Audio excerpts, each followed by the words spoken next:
Microphone on he had.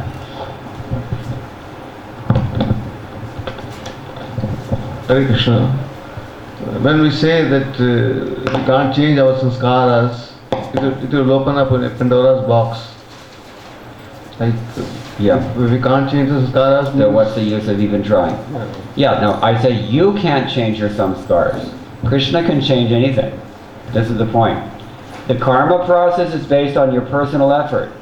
Even the yoga process and the jnana processes, they're also based on whatever assets and whatever volition you can invest, that's where you're going. As much gas as you purchase, that's as far as you're driving on those paths. But on this path, we don't act in such a way that we attain Krishna as much as we act in such a way that Krishna wants to pull us back. And he will. Rishikesha sevanam bhaktiruchyate. You give your senses to the person who actually owns and controls them, Krishna. And then he controls them for you. You cannot control your senses.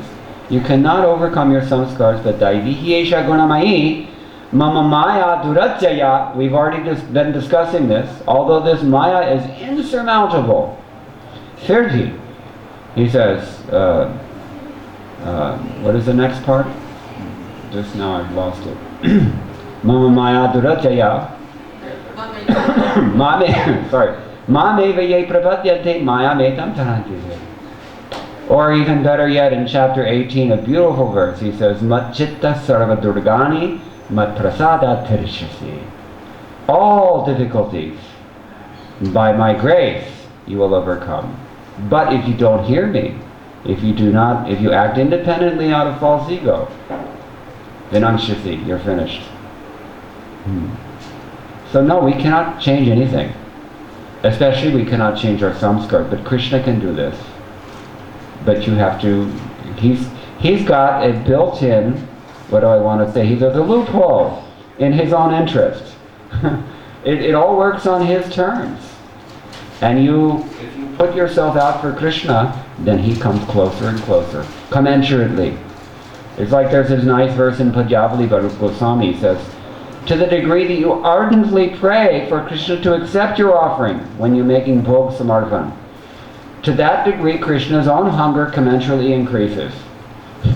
If you're doing routine thing, just saying the mantras and putting it there and you don't really care, well, neither does he. Hey, yeyatam prapadyante. You don't care about me, I don't need to be here. But if you're very, very eager for Krishna to eat, then Krishna becomes so hungry he can't even wait for the plate. He goes in the kitchen and gets it. There are many stories like this. Devotees experience. Okay? Is that satisfying? Okay? You had one? This is from Padjavali. I don't remember the number of the verse, but it, what is that? Nanopachara krita pujanam artha bandho. Nanopacharam. If you look up this verse, it's also quoted in the Chaitanya Charitamrita, but it's translated a little differently. The nature of good poetry means you can interpret it in different ways. Anyway, I'll find it and I can tell you later. Okay? Also, when we are dealing with devotees, sometimes we see that they have the sanskar of anger and... Yeah. So how we deal with devotees, I also feel that after like aho bata so bachato, like that means they're chanting Hare Krishna, that means they have so much backup austerity behind and they're accepting Krishna Supreme Personality of Godhead. So they're not ordinary soul. And nobody in ISKCON is ordinary, it's my understanding. Yeah. But also in the general dealings, if they're very angry, so how to deal with them? This is why Krishna says that avichet suduracharo. I'm seeing the person who's doing what he's doing is not only durachar, but it's sudurachar. It's really, really, really bad. That's why Krishna says that. Because sadhureva samantavya, you have to consider him. Sadhureva. Eva means only that.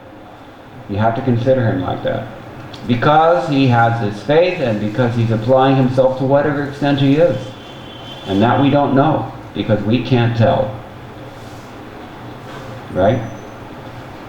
So yes, I mean, in ISKCON we've had so many people come and go in the worst ways. It's natural, especially you look at, in the early days, Prabhupada was only working with, people who didn't have the greatest samskars. So what's our excuse? Those of us who were born in India and have at least some idea of what is dharma. In the Western countries, they don't even have a word for it, because they don't have the notion that might require that word. You see? When you're dealing with this, it's understandable. The person is a tiger. What to do?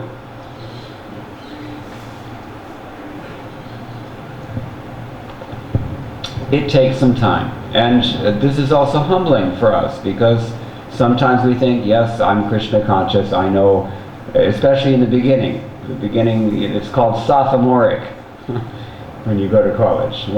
By the time you get out of your second year of college, you think you know everything. By the time you get to the PH level, then you realize, I don't know anything.